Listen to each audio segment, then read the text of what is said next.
Lynda Poynter.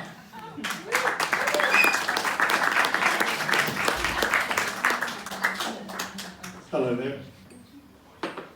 I love technology. I embrace it as much as I can, but there's always a limit. Take autonomous cars, for instance. Driving around with no apparent attention being paid at all. If I want to see that, I'll look at taxi drivers. But the question is, how do you operate an autonomous or a driverless car yourself? Well, if you're wealthy, it's quite easy.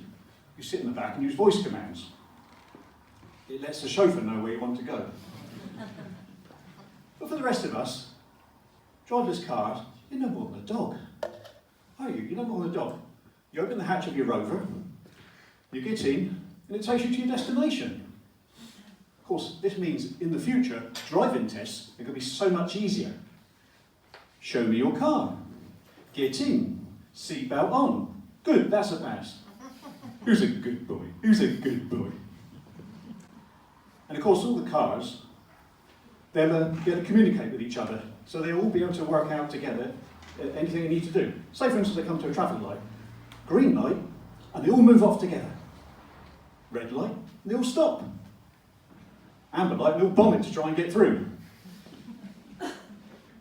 And not only that, you might be able to choose your priority of travel. Let's say you fancy a relaxed drive. So what you want to do is you want to pick tourist mode. Or maybe if you're in a bit of a hurry, in which case it's desperately need a pee mode. Or if you really want to go for the full Prince Philip.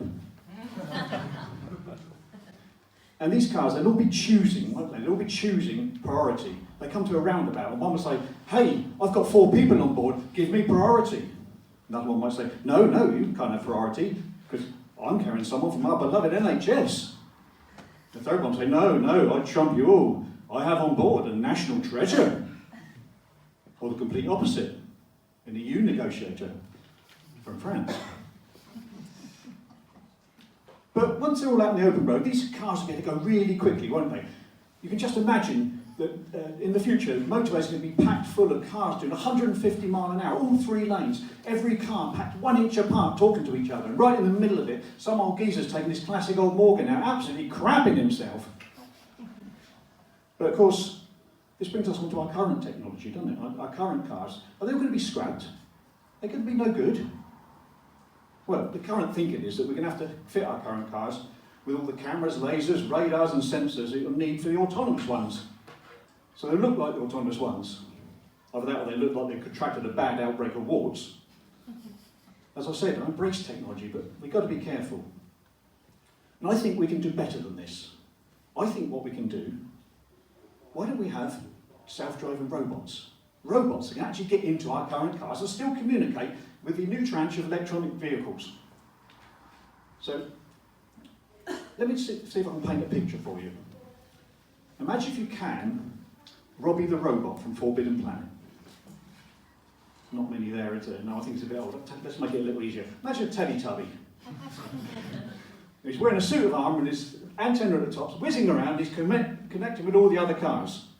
Only he needs to be able to get into all our cars, so he needs to have long, flexible limbs, a bit like Bender the robot from Futurama. Yes, well, I did have to look up his name on Wikipedia. But he'd be super smart, wouldn't he? He'd be really super smart. He'd be like Marvin the paranoid android. Marvin the paranoid android from the Hitchhiker's Guide to the Galaxy.